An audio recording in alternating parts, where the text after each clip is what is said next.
Hi everyone, welcome back to another episode of Coffee Corner. Today is your episode 91. I hate doing the opening anyway.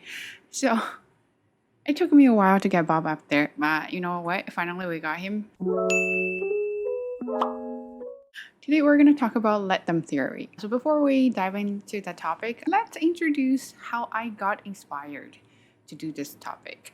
First, you know me, I'm a big fan of podcasts. And of course, I started to pick up my own rhythm to, listen to more podcasts. And then this episode came across. So episode from Mel Robbins. I don't know if you know her. I think she's a TV producer or something like that. And she's really, really good. I think I listened to her a couple of years ago, and then I kind of forgot about it. Yeah, good boy. And then I picked it up again. Somehow I came across this episode, which I really needed. And then I thought, you know what, I might as well do an episode and share my thoughts with you guys. And if you hear noises, that's because, Bob. I can show you.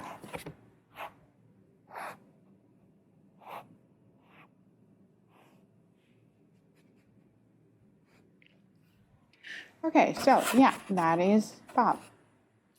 So first of all, let's talk about what let them theory is. Basically means that turning responsibilities to where it's supposed to be, which is really hard for me because sometimes I feel like I have responsibility for everything and I really want to control everything and I can, make them in order. So it is very hard for me to let them, because sometimes if you remember, I probably mentioned this so many times in my video that in my previous job I always created my own workflow so that everybody could follow that, so everybody could get more efficient and effective. But of course, it's hard to guarantee that everybody will follow your workflow, and then I freak out, right? That's how I kind of quit my job before, because I really didn't like when people didn't follow my workflow. And then I wish I could see this episode. Well, of course, back then they didn't have this episode yet, but I wish I could see this episode or watch this episode or listen to this episode a long time ago. Not like I wouldn't quit my job, but I think I would done better job when I listened to this. Back to the definition, turning responsibility to where it's supposed to be is, let's say, well, sometimes it's basically mind your own business. You know what I mean? Like sometimes, for example, in a relationship, right? My mom always wants me to tell my husband what to do. So I said, well, it's really not your business. It's not my business. Even though we're partners, we live together, we're family, but we're still individuals. You have to respect him, right? And everybody has privacy. Everybody has their own boundaries. So if this is what he doesn't want to do, and I can't tell him what to do because it's not my responsibility, right? And I think I'm doing pretty good job at that one, but sometimes it's very hard for me when it comes to my students. Then I always want them to do this because it's good for you. And also, if your parents or your parents are doing this to me, see if that's similar, that sounds similar to you, is they always tell you what to do even though you don't need it. But even though you're adults now and they still tell you don't dye your hair, and don't wear that kind of tank top because it looks ugly, or those kind of things that they want to tell you what to do, what not, and then you just feel like you're controlled. And that's them being very responsible, right? Sometimes it's good, sometimes it's not, but it's hard to tell. But I will definitely talk about that more later on. So that is let them theory, the definition of it. This theory really works for people like me. So the target audience will be people who likes to control things, people who don't like uncertainty and they want everything to be under control, something like that. So that is basically what kind of people should listen to this, or what kind of people should listen to that podcast if you are interested in. This let them theory probably works really well, or works wonder, for three kinds of people. Let's say that types of people is people who are very obsessed with the controlling, okay? And second, for people who have emotional struggles. And third, for people who hate when people are not showing up in the way they want it or they needed them to. Those are three types of people who might benefit from this episode or the episode from the podcast. So if you're like this, please stay till the end. Okay, let's say Well, since we're talking about, okay, I'm just reading my notes and I'll post my notes on WeChat, a public channel. If you haven't followed me yet, please go there and follow me and then see the mind map I made for this episode, which I rarely do. Okay, so why do people like to control?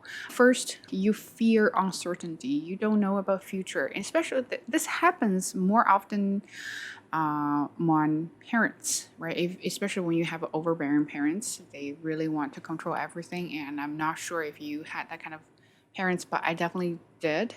They're better, but when I was in, I think high school or junior school, they had to they were really strict, especially when it comes to making friends. They had to know what kind of friends I had, and who are they, and the parents and everything. They just want to make sure I make good friends. Okay, those kind of people, we can call them overbearing parents. So why are they overbearing? First of all, it's a fear of uncertainty, right? So if they don't know what's going to happen to their kids, of course they want to control everything. So just in case if something bad happened to their kids, and that is why they want to control. And then basically, if you dive a little bit deeper, and then you will notice that they're just scared. Right? They don't know what's going to happen to you. And then second is very common.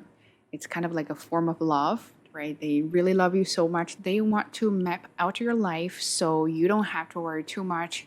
Then you have a bright career, bright future, and then, less bumpy roads for you, something like that. It's basically a form of love. So they're thinking they're doing the best for you. But of course, as kids, or, we don't really think so. And we sometimes just feel like I need some freedom, but that's kind of like overbearing parents. They really want to look out for their children for the future, right? So now because I've become a parent, so I don't know if I'm going to become that kind of parent in the future, but I hope not. I will remind myself with this theory. Anyway, okay. And then next is what kind of people who like to control is they just can't keep their opinions to themselves. Some people just like to talk, you know what I mean? Every time they see something, they will say, "Oh, why don't they do that? Why do they do this?" Right? They just really can't keep their opinions to themselves. They just want to vent them out. And in that case, sometimes you just feel like, oh my goodness, can you just mind your own business? And especially on social media, and everybody has the right, like freedom to talk, free speech, right? So when they see something, they'll be like, oh, why do you do that? Why don't you do this? And they feel like they have the responsibility to, correct you. So that's kind of very common now. And then third one will be sometimes it's just easier to focus on other people. Like instead of correcting yourself, instead of improving yourself, you feel like you have the responsibility to correct other people, help them improve because it's so much easier because you're now doing the work. All you are doing is just blah, blah, blah, blah, talking, right? So that's, remember, it's easier said than done. So I guess, there's a reason for that saying. And then last one is it's kind of like a distract for us from what we don't want to do. And sometimes you feel like this is what you need. For example, parents, right? When they don't, I don't know, I hope I don't offend any parents there, but I'm just thinking about my, one of my family members. I think they, they didn't really work hard. They didn't really study hard, but they want their kids to study really hard so they can go to good universities and get good jobs and have a better living, and then of course taking care of the parents in the future, right? So that's what they're hoping for. But it is much easier for parents like that to tell their children to do something they can't do. So I think that's kind of a distractor for them from doing what they don't want to do, right? If that happens to you or they've happened to you, let me know, right? So I don't know, but I was just trying to, explain. And then for me, sometimes it's, I think, other kids kind of scary. My parents always say, oh, look at other kids. So yeah, sure, look at other kids. Well, it's not my business. And other kids don't have parents like mine. We're definitely different. We're growing up from different families, different background, different resources. So of course we're different. So you can't just compare us, right? So that's what I was thinking about this targeted audience. Okay, so move on to next one is how do we use that? For how do we use that? Mel Robbins has 3 ways for that, but maybe it's because me, I didn't really get it or what. I feel like it's a little bit um, not very organized. Okay. I actually read an article about someone writing an article about this episode, if you know what I mean. So, first, it's actually like awareness. You need to be fully consciously aware of your urge or any urge to control. So, there's a moment you feel like you're going to tell your kids, don't wear that blue shirt. But then you're gonna tell yourself, does that matter to you? Like, why don't you want your kids to wear the blue shirt? Because you don't like the blue, or because you think it looks funny, or what? Right? So you gotta ask yourself, does that matter to you? Right? Uh, Objectively. Right? So that is something you can start to practice. Like, be aware of your urge to control. And a lot of things is your let's say if you have a roommate and your roommate does something like really bothers you, does that really hurt you, or you just feel like I can't handle that? Or there are a lot of things that, so let's put this way. I know for table manners, some people really hate when people have like a chewing sounds, right? And me too. But sometimes you feel like, do I really need to control that person, to fix that person, to tell them, well, your chewing sound is really annoying? Does it really matter to me? Or just let them, if that's their habit, let them, and they'll learn their lesson eventually. So that's my theory. Or sometimes you feel like, oh, somebody used my stuff, right? And then you feel like, oh, you kind of suppressing my boundaries. You can't do that because it's my stuff. Then of course at that moment you need to kind of speak up for yourself. Right? That's my theory, but I don't know, right? So the first one is be aware of any urge to control. So think about yourself, think about other people. Maybe don't think about other people. That's the whole point of doing this episode. Don't think about other people. Think about yourself. Do you have any moments that you just really want to control everybody? You really want them to do it anyway, or you really want them to show up in the way that you really want them to or need to? So think about that. And then tell yourself, do I really want it? Is that necessary? Does that matter to myself? And then ask yourself and then let go of that. Okay, so that is first one.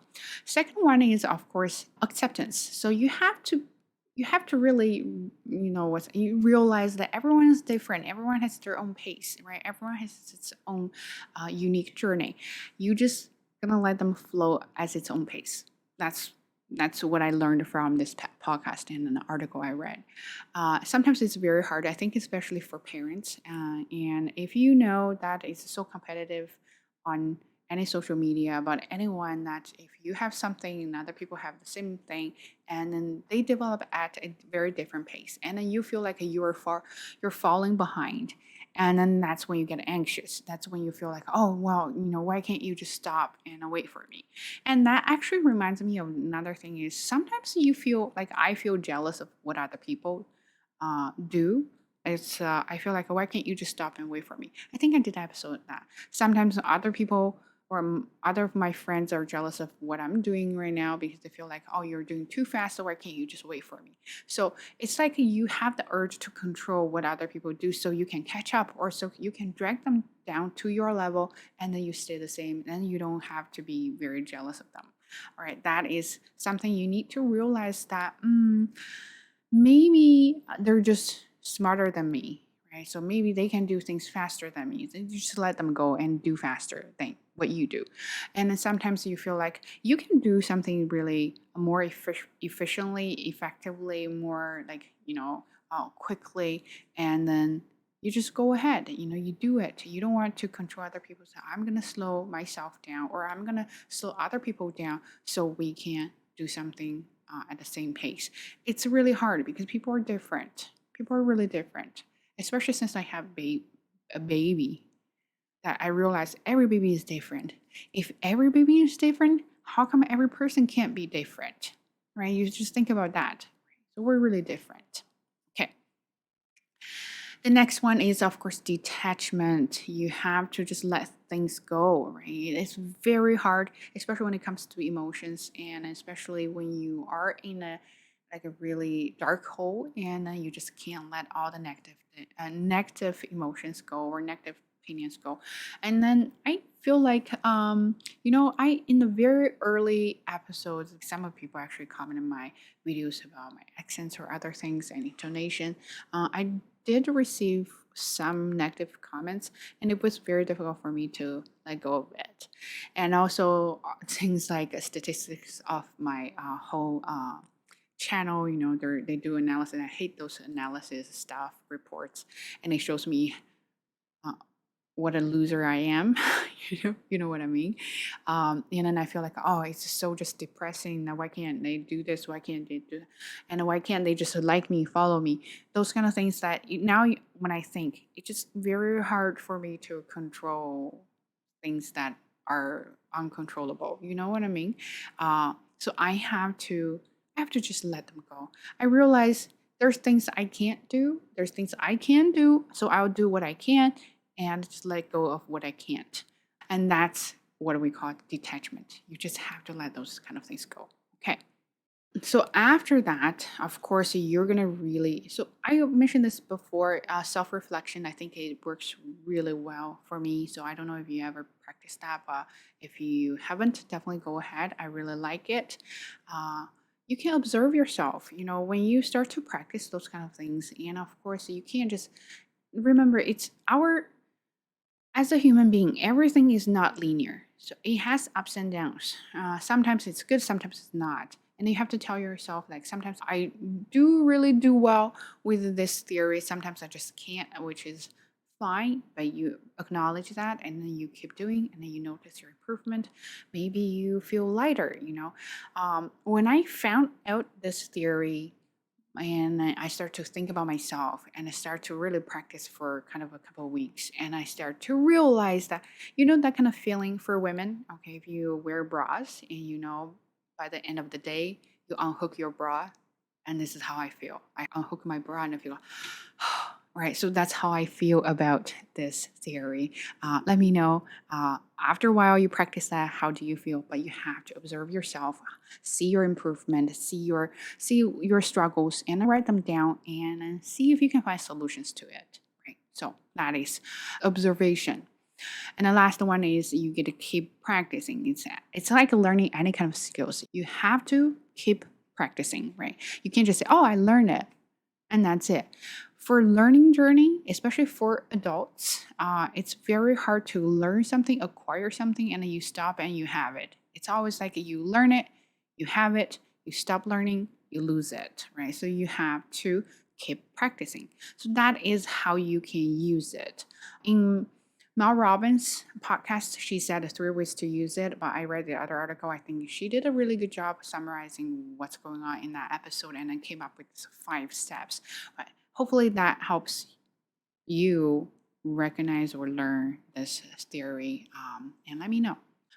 So in her episode, she also mentioned that there are 3 ways that you're not going to use this theory, because sometimes you're going to think, what if some people violate my rights? Am I going to still let them? You can't just let them, right? So that is first one. And the second one, you have to think about, if you're in danger, you're not going to let them, right? And of course, last, what she mentioned here is, if somebody passes your boundaries, you're going to let them know that you should not do that. That's when you cannot practice let them theory. So let's elaborate on those 3 ways a little bit. Okay, the first one, when you're in danger. What do you mean when you're in danger? So especially if you are in another country or you're in another province, you're far away from where you normally live, and you might encounter race or discrimination or biases or something like that, especially when you go for a job interview or you're trying to find a job. There are a lot of discrimination there, and you can let them, right? You can't do that practice. You can't just say, oh, you know what, that's what they said, I might as well just let them and make myself feel better. That's not going to make yourself feel better. That's going to make yourself feel worse. So you have to think about, what am I going to do, right? You're going to let them know, well, I may look young, I may look inexperienced, I may look like my English sucks, but let me show you, right? So you're going to have to speak up for yourself, and that is when you can't practice let them. And also, if you are in another country and some people say something bad about, you Chinese or something like that, you're going to let them know that you're not going to let them be, right? So that is first one. When you're in danger, you don't let them. Second one is you're going to advocate for your own rights. First of all, I know sometimes for us, I don't know you guys, for us, it's hard to negotiate our salaries during job interviews, or even when you are already working and then you feel like you're worth more, but you're so afraid to negotiate your salaries. And that is when you can't let them, because you're more than that, right? You want to let them know that they should pay you more to do this because you're so valuable to the team, right? So you want to negotiate your salary. In this case, don't be afraid and then advocate your rights. You let them know that, yeah, I need you to do this for me. But of course, you're going to do that in a very nice way. Don't just say, hey, you need to raise my salary, right? So, of course, that's another thing we can talk about communication. Okay, so next one is surpassing boundaries. And that's really funny because how do we define boundaries? And it's very hard to define boundaries. And when it comes to parenting, it's really, there's very blurred line between mind your own business and mind your kid's business, right? So very difficult. So for example, if you ever think that you're going to turn your kids to a mini version of you, then that you are surpassing the boundary, right? You are trying to control them. You're trying to make them become what you like, right? So in that way, that boundary you should not surpass. You should not cross that. But if your kids are not doing well at school, or they don't respect people and then they just need F-bombs all the time, and then you're going to teach them how to respect other people, how to do well at school, because those are important. You're not trying to turn them into you, but you're trying to teach them to be a good person. Then that is not called boundary, that's called parenting. So how do you define that? It's very difficult because I'm still learning, right? Maybe in the future I will do an episode about how to teach my kids. Not kids. Okay, I'm not going for that. So very difficult. And if you live with your roommate, there's sometimes they ask you about your own privacy. They ask you about a lot of like your salaries or things like that. Then that's called crossing boundaries. You don't let them be. Right? You don't let them do that because it's not your business. Also, if you buy something nice, you're treating yourself. People say, "Oh, wow, you really have a lot of money." You say, "Well, yeah, sure." Or you can say, mind your own business, right? And of course, if you want to do F word, of course you can do that. But I don't think that's it. That's gonna do any good for your roommate relationship, right? Okay. Anyway, so those are boundaries that you can think about. But let me know if you ever encounter some situations you feel like, oh my God, it's really annoying. And I think she or he crossing the boundary. Okay, let me know. Okay, in the end, what I want to say is, other than the 3 ways you're not supposed to use it, there is a very important thing about this theory is when it comes to relationships. There are, of course, many kinds of relationships, romantic relationship, and your friendship, and a relationship at work, a relationship with your parents, with your kids, with other people, right? Social relationships too. When I think about that, right, and I remember my job in China, I was really teaching a new employee how to do paperwork in English. I was really trying to kind of help her get used to the authentic expression there. And I didn't know I actually crossed her boundary, and then she was not bad mouthing. She was kind of venting out or rambling on what I did, and she felt like I was such a mean person and always correcting her. And for me, I felt like it was really unfair because I was trying to do good things for her. I was trying to help her out, but then apparently in her mind, I wasn't doing that, right? So, I had to switch perspective at that moment. Like, if I were her, would I want feedback like that? You might do that for a good reason, but does that person really want it or not? Back to the advice and support, right? Does she or he want advice from you, or feedback from you? You have to really sometimes think about that. And then the better way to do it is just mind your own business and leave them alone unless they really ask you for something, right? So that's what I was thinking. For relationship, I barely talk about my relationship with my husband. There are some things I'm not very happy about with him. Happy with about him, you know what I mean? Uh, but I would ask myself, I think I'm doing really well. I'm practicing this theory really well with him. Sometimes I ask him, does that really matter to me? Do I really kind of stir the pot and then cause some fight there? And then if not, then I'll just let him. If I can't really let him in that moment, I journal. So I will write down how I feel about the whole thing, and I'll actually analyze my thought and my emotions, and I feel like, oh, you know what? I really don't have to do that. So that really helps with your relationship. If you ever think about, if you have a boyfriend, girlfriend, or you have boyfriend, husband, so you want to think about, do you really want them to do something the way you want them to? Why? Why does that matter to you? Right? So think about that. That's how I ask myself.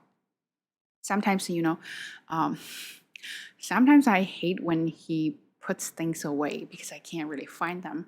But then I realize, you know what? That's the way he does it, and he does that, and it make my life much easier. It's just right at the moment, for your messy bay, I can't find that. But afterwards, I feel like, oh, it's actually a good thing, and I want him to keep that good habit. Clean the house. And of course, I'm not going to say much. If you really want someone to keep doing something like that, just don't say too much about it. Okay, so that is about romantic relationship. Friendship, of course, I mentioned this a couple times. I lost a couple friends because I was too nosy. I think I crossed the boundary at that moment. Every time when she was talking about her boyfriend back then, I think she just wanted to vent it out. Everybody had bad moments with their partners, and I think I was being very outrageous because she wasn't treated well from my perspective. So I started to say, wow, I was kind of on her side. I started to say something really bad and trying to help her and give her advice. And it ended up being like, I'm too much. And then she said, you're just too much. You're always negative about my relationship. I was like, you know what? I should just stop doing that. But now when I think about why do I care? Because of course, well, because she was my best friend, and I really cared about whether she was happy or not. But then I think sometimes even with your best friend, even with your parents, with the closest person ever in your life, you still want to keep a little bit of space, right? And that is when you remind yourself: should I just let them, or should I just go for it and then give them advice? You have to think about that. And also at work, and we're talking about close relationship. Now we're talking about social relationship at work, with other people, with your neighbors. Do you really want to be that kind of person that you always lecture other people? Right? So that's kind of annoying. I'm that kind of person. I always like to lecture people. Right now, I feel like I'm doing that. So you don't want to become like that. And then you have to tell yourself at work, do you really care? If she doesn't do the work, she doesn't do the job the way you think you want them to do, would that affect your results? If it does affect your results, and then does that really matter? It's just from your end or from her end, or in general, it's just you have different work styles, right? So something like that, you have to really think about it. And sometimes you just have to let them be. You know what I mean, right? So think about this. If you are too responsible, you always rescue them. Okay, you're kind of robbing them an opportunity to rescue themselves. So, for example, if let's say Bob, sorry, Bob, Mhm. If Bob is going to do something bad and then he's going to get some bad consequence, and then you say, oh, Bob, don't do it. Let me help you. And you really help him. And then he feel like, oh, if I do something bad, Basil's always going to come to rescue me and I will never learn a lesson. You want people to learn a lesson. Some people learn a lesson from being told, but some people learn a lesson from, you know, doing things. And you're just going to have to let them do or let them be. Right. So that is what I was trying to say when it comes to social relationship. It really doesn't matter at some point. You just can't let them go. Especially if you just do the job for the sake of doing it, then you're really gonna let it go. Right. So think about that. Anyway, I feel like today we have a super long video here, just because this is such a good topic and can keep going and going and going. But I don't want to make it too long, otherwise nobody's going to listen to me. But just think about yourself. What do you think about let them theory? And let me know if you practice that, or you're good at that, or you want to try it. What do you think? Okay, so that's everything for this episode. Leave a comment down below if you want to share something with me, but give a thumbs up, subscribe to the channel, and I'll see you next time. Bye.